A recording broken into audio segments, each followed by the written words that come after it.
ఒక్కొక్క కాలమునందు ఈశ్వరుడి యొక్క అనుగ్రహం చాలా విశేషంగా ఉన్న కారణం చేత ఒక జీవిత పర్యాంతానికి సరిపడినటువంటి ఉపాసన ఆ రోజు చేసుకోవడానికి సాధ్యమవుతుంది.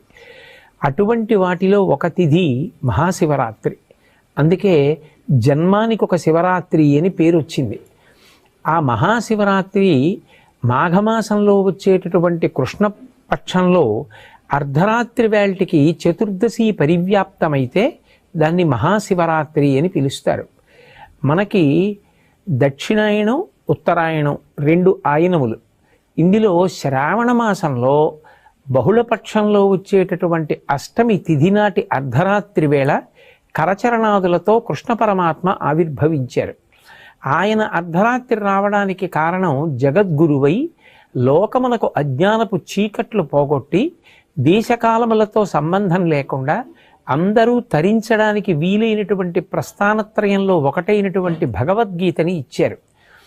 మళ్ళీ అక్కడ నుంచి 6 నెలలు లెక్క పెడితే మాఘమాసం వస్తుంది. శ్రావణం నుంచి భాద్రపదం, ఆశ్వయుజమాసం, కార్తీకం, మార్గశీర్షం, పుష్యం, మాఘం.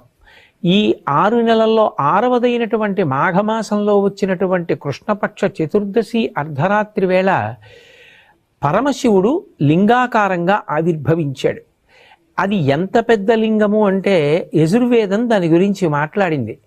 ఆ పాతాళ నభస్థలాంత భవన బ్రహ్మాండమావిస్ఫురత్ జ్యోతిస్ఫాటిక లింగమౌళి విలసత్పూర్ణేందు వాంతామృతై అస్తోకాప్లుతమేకమీశమనిశం రుద్రాను వాకాన్ జపన్ ధ్యాయేత్ ఈప్సిత సిద్ధయే ధ్రువపదం విప్రోభిషించేచ్చివం బ్రహ్మాండ వ్యాప్తదేహ భసిత హిమరుచాభా సమానా భుజంగై కంఠే కాళా కపర్దా కలిత శశికళాశ్చండ కోదండహస్తా త్రిక్షా రుద్రాక్షమాలా సులలిత వపుష శాంభవా మూర్తిభేదా రుద్రాశ్రీ రుద్రసూక్త ప్రకటిత విభవాన ప్రయచ్చస్తు సౌఖ్యం అంది. పాతాళం కన్నా కింద నుంచి పైన ఉన్నటువంటి అంతరిక్షం కన్నా ఇంకా పై వరకు ఒక జ్యోతిర్లింగము ఆవిర్భవించింది. అర్ధరాత్రి వేళ బాగా కంటిని ఆకర్షించేది ఏది అంటే జ్యోతి. శ్రావణ మాసంలో అర్ధరాత్రి వేళ జ్యోతిస్వరూపుడై జగదాచార్యుడై కరచరణాదులతో కృష్ణ పరమాత్మ వచ్చారు. 6 నెలల తరువాత అర్ధరాత్రి వేళ కరచరణాదులు లేవు, కానీ ఒక రూపం ఉన్నది. అందుకే అరూపరూపి అంటారు శివలింగాన్ని. అంత పెద్ద శివలింగం జ్యోతిస్వరూపంతో ఆవిర్భవించింది. అంత పెద్ద జ్యోతిస్వరూపమైనటువంటి జ్యోతిర్లింగం కనుక అది అజ్ఞానపు చీకట్లు పోగొడుతుంది. అటువంటి శివలింగం ఆవిర్భవించినటువంటి రోజు ఏది ఉన్నదో దానినే మహాశివరాత్రి అని పిలుస్తారు. మనకి ఒక్కొక్క తిథిని ఎలా చేసుకోవాలి అన్నదానికి ఋషిప్రోక్తమైనటువంటి కల్పం ఉంటుంది. మహాశివరాత్రి ఉపవాసము జాగరణ రెండిటినీ కూడా చేసేటటువంటి తిథి. అందుకే ఆ రోజు తెల్లవారుజామున అంటే బ్రాహ్మీ ముహూర్తంలో నిద్రలేచి నిత్యకర్మానుష్ఠానం పూర్తి చేసుకొని చక్కగా పరమశివుణ్ణి విశేషమైనటువంటి ఆరాధన చేస్తారు. ఉపవాసం ఉంటారు. ఉపవాసము అన్న మాటకు అర్థం ఏమిటంటే ఎటువంటి సాత్వికమైన పదార్థాన్ని తీసుకుంటే కనురెప్ప పడిపోకుండా నిద్ర రాకుండా మనసు భగవంతుని పాదముల యందు నిలబడుతుందో అటువంటి ఆహారమును పరిమితంగా తీసుకుని శరీరాన్ని భగవంతుని యొక్క ఉపాసన యందు నిలబెట్టుకోవడానికి యోగ్యంగా సిద్ధం చేసుకుంటారు. కంటికి కడుపుకి దగ్గర సంబంధం. కడుపు నిండా తినేసామనుకోండి కనురెప్ప పడిపోతుంది. మనసు బాగా సత్వగుణంతో నిలబడాలి అంటే ఉపవాసము, భగవంతుడికి దగ్గరగా నిలబడాలి అంటే దానికి వీలైనటువంటి మార్గంలో సాత్వికమైనటువంటి ఆహారాన్ని పరిమితంగా తీసుకుంటారు. ఏదో కాసిని పాలు, కొద్దిగా పండు ముక్కలు ఇటువంటివి తీసుకొని సత్వగుణంతో మనసు నిలబెట్టి తద్వారా భగవంతుని యొక్క ఆరాధన చేసి 5 జ్ఞానేంద్రియములను మార్చి మార్చి భగవంతుని యొక్క ఆరాధన యందు ఉపయోగిస్తారు. దాన్ని ఉపవాసము అని పిలుస్తారు. ఏ కారణం చేతనైనా శరీర ఆరోగ్యం అనుమతించకపోతే వైద్యుని సలహా మేరకు ఆహారం తీసుకున్నా వచ్చేటటువంటి ఇబ్బంది ఉండదు. వైద్యుడే శివస్వరూపం ప్రథమో దైవ్యోభిషకౌ అంటుంది యజుర్వేదం. శివుని యొక్క మొదటి రూపం వైద్యుడు. ఆ వైద్యుడే నువ్వు ఆహారం తిను అన్నాడు అనుకోండి, అప్పుడు తిన్నా వచ్చిన దోషం ఏం లేదు. తినకుండా ఉండగలిగితే సాత్విక ఆహారం తీసుకుని శరీరం నిలబడడానికి కావలసినంత పుచ్చుకోవచ్చు. 5 ఇంద్రియములను మార్చి మార్చి శివారాధన యందు ఉపయోగిస్తారు. కన్ను ఉందనుకోండి, ఆ కంటితో ఒక దేవాలయానికి వెళ్ళి దేవాలయ గోపురం, దేవాలయ ప్రాకారం, నందీశ్వరుడు, పరివార దేవతలు, చండీశ్వరుడు, నటరాజస్వామి, దక్షిణామూర్తి, ఆలయ శిఖరం, ఆలయం గంటలు, వీటన్నింటినీ కూడా చూస్తూ గడిపి శివలింగ దర్శనం చేసి ఆనందం పొందుతారు. అలాగే చెవులతో కొంతసేపు శివ సంబంధమైనటువంటి కీర్తనలు వింటూ, వేదమంత్రాలు వింటూ, పెద్దలు చెప్పేటటువంటి మంచి మాటలు వింటూ గడుపుతారు. శరీరంతో ఏదో భగవంతుడికి కావలసినటువంటి గంధాన్ని తీస్తూ, బిల్వదళాలని సిద్ధం చేస్తూ, పువ్వులు కోసి తీసుకొచ్చి మార్చి మార్చి శరీరాన్ని, ఇంద్రియాల్ని యాంత్రికమైనటువంటి స్థితిని పొందకుండా ఉండడం కోసం, ఉత్సాహం నిలబడడం కోసం భగవత్ సేవలో ఉపయోగిస్తారు. ఉపయోగించి శివాభిషేకం చేస్తారు. మనకి ఈ దేశంలో గొప్ప ఆశీర్వచనం ఏమి అంటే, మీరు చల్లగా ఉండండి అంటారు. మీరు చల్లగా ఉండాలి, మీ ఇల్లు చల్లగా ఉండాలి, మీ అమ్మగారి కడుపు చల్లగా ఉండాలి, మీ అందరూ చల్లగా ఉండాలి.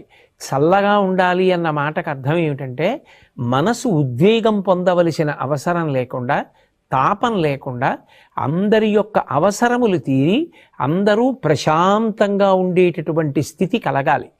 అలా కలగాలి అంటే మీరందరూ చల్లగా ఉండాలి అని ఆశీర్వచనం చేస్తారు. అందరూ చల్లగా ఉండడం ఎప్పుడు సాధ్యం అవుతుంది? అంతటా వ్యాపించినటువంటి శివలింగము చల్లబడాలి. సహజంగా శివలింగం మీద చంద్రబింబం ఉన్న కారణం చేత ఆ చంద్రుడిలోంచి స్రవించేటటువంటి అమృత ధారల చేత శివలింగం చల్లబడుతూ ఉంటుంది. దానికి సంకేతంగా శివాలయంలో శివలింగం మీద ధారాపాత్ర ఉంచి అందులోంచి సన్నటి ధార ఎప్పుడూ పడేటట్టుగా ఉంచుతారు. మనం కూడా ఆ రోజున పార్థివలింగం చేసి కానీ, శివాలయంలో ఉండేటటువంటి శివలింగాలకి కానీ అభిషేకం చేశామనుకోండి, దాని చేత శివలింగాలు చల్లబడతాయి.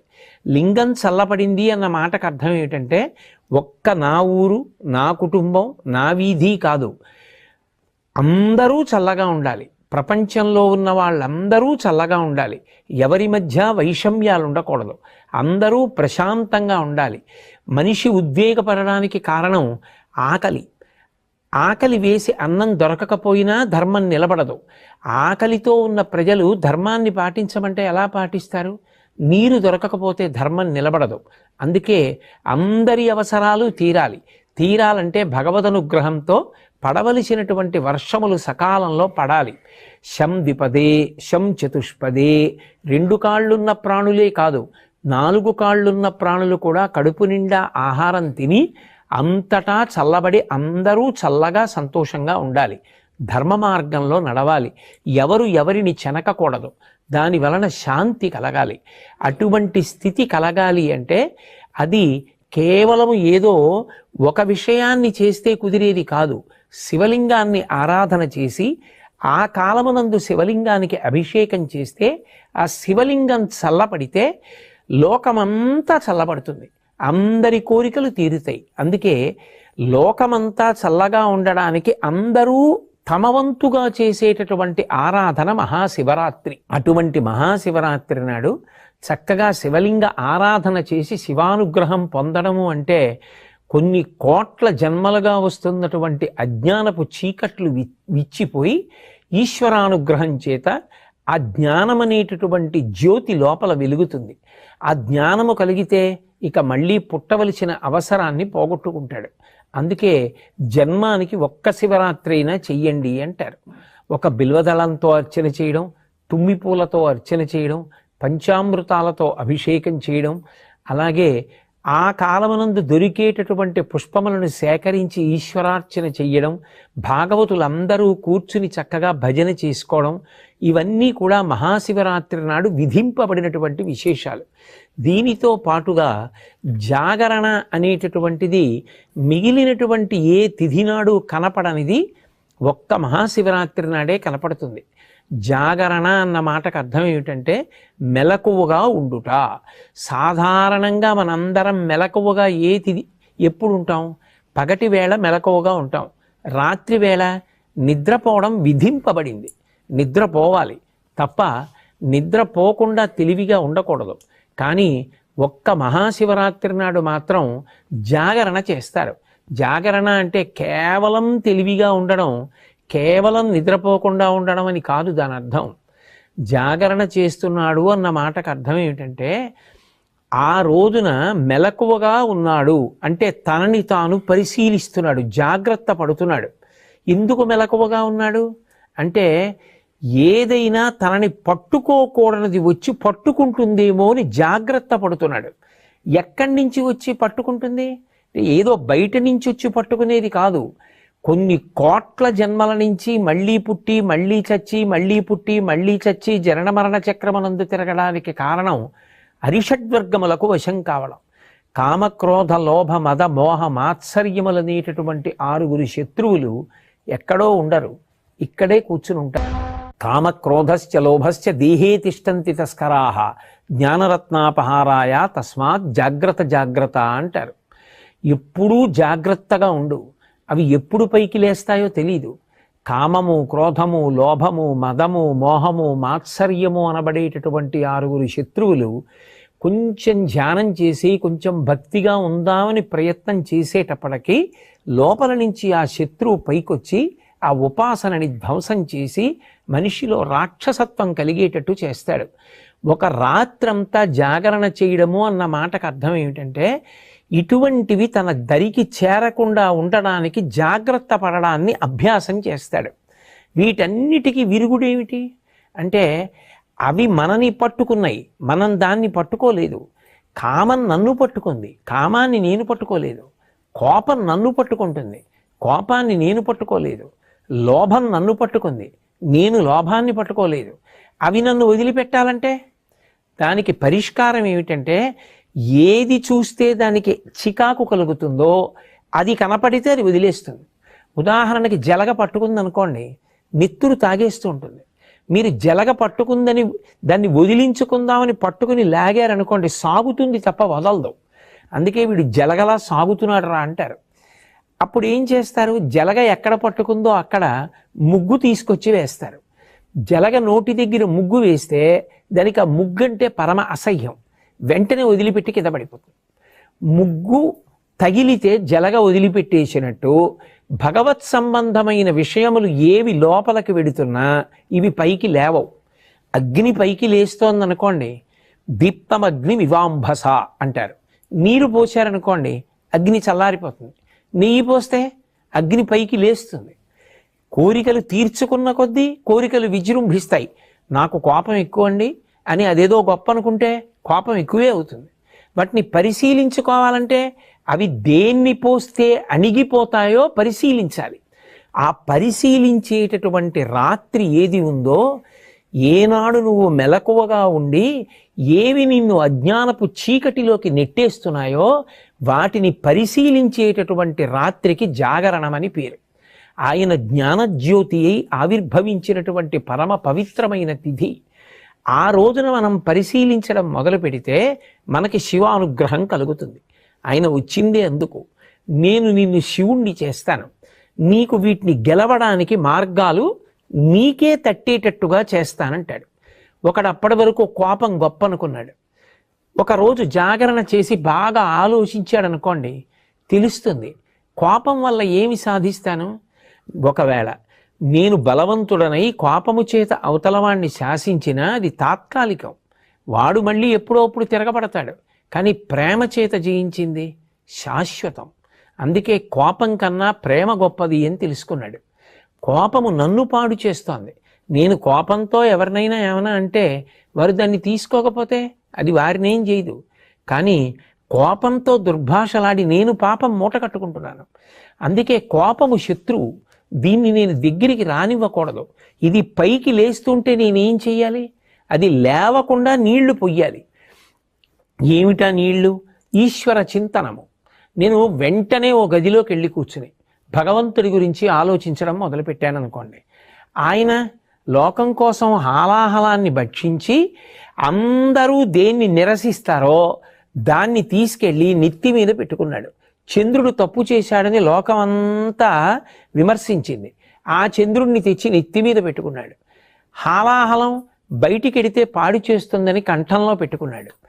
మనం కూడా భగవంతుణ్ణి చూసి మంచిని నేర్చుకోవాలి. నేను కూడా శివుళ్ళ బతకాలి. ఏది లోకాన్ని పాడు చేస్తుందో అది మాట్లాడకూడదు, కంఠంలో దాచుకోవాలి. ఎంత తప్పు చేసిన వాడైనా మారతాను అని వచ్చినప్పుడు నెత్తి మీద పెట్టుకోవాలి తప్ప ఎప్పుడో తప్పు చేశావని దూరం పెడితే మారే అవకాశం ఎలా కలుగుతుంది?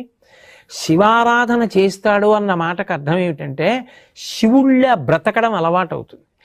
జాగరణ చేశాడు అన్న మాటకు అర్థం ఏమిటంటే చీకటి పడిందని పడుకున్నాడు తలుపులేసుకొని.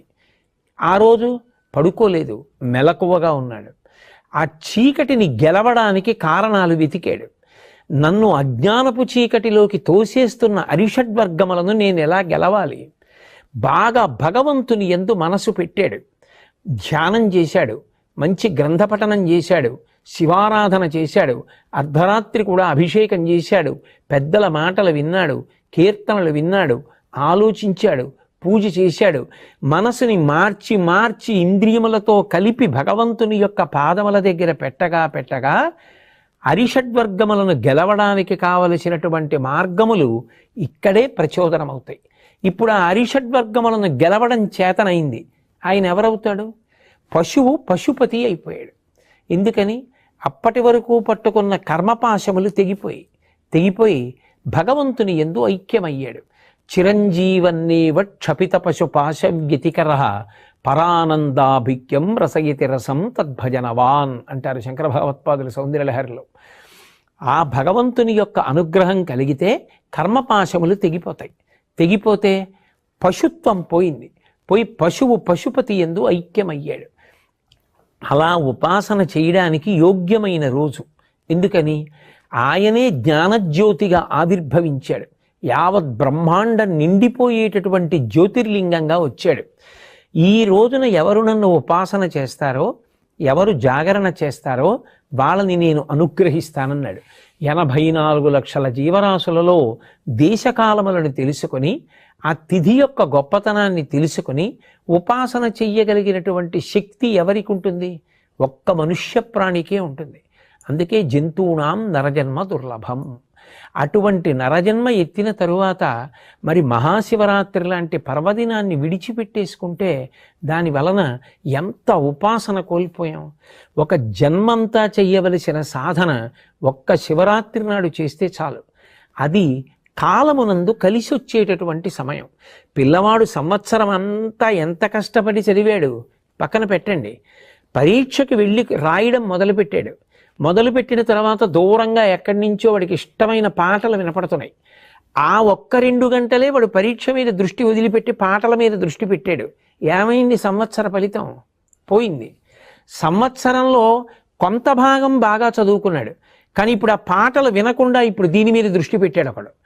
ఎవడు ఆ సమయంలో దృష్టి పెట్టాడో వాడు సంవత్సరం అంతా బాగా చదువుకుని పరీక్షలో పాటల మీద దృష్టి పెట్టిన వాడికన్నా ఎక్కువ ఫలితాన్ని సంపాదిస్తాడు.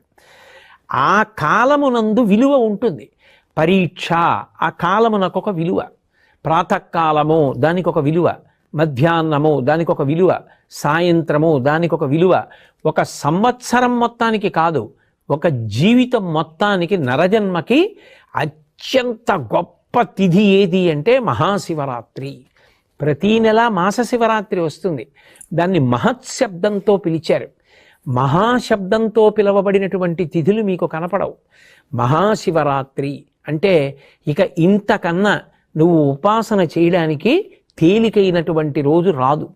అందుకే ఆ రోజు మీరు తెలిసి చెయ్యండి, తెలియక చెయ్యండి, కొన్ని కోట్ల రెట్ల ఫలితాన్ని భగవంతుడు అనుగ్రహించేస్తాడు. ఏదో ఎవరో శివరాత్రి ఏదో భగవంతుడి దగ్గరికి ఎడదాం ఇవన్నీ ఆలోచించలేదు. ఆయన ఆవు కట్టుకొయ్యి నుంచి పలుపు తప్పించుకు పరిగెత్తింది, ఆయన ఆవు కోసం పరిగెత్తాడు. ఆవు శివాలయంలో దూరింది, ఆయన దూరాడు. ఆవు శివాలయం చుట్టూ తిరిగింది, ఈయన ఆవు కోసం తిరిగాడు. ఆవు బయటికి పోయింది, ఈయన బయటికి పోయాడు. కానీ ఈశ్వరుడు అంటాడు, ఇవాళ మహాశివరాత్రి, నువ్వు తెలిసి వచ్చావో తెలియకొచ్చావో నాకు అనవసరం. ఆవు కోసం వచ్చావో దూడ కోసం వచ్చావో నా చుట్టూ తిరిగావు కదా, నువ్వు ఇవాళ చేసిన ప్రదక్షిణాన్ని కోట్లతో హెచ్చించి నీకు ఫలితాన్ని ఇస్తున్నానంటాడు. అంటే ఒక్కొక్క కాలమునందు చేసేటటువంటి ఉపాసనకి అంత శక్తి ఉంటుంది.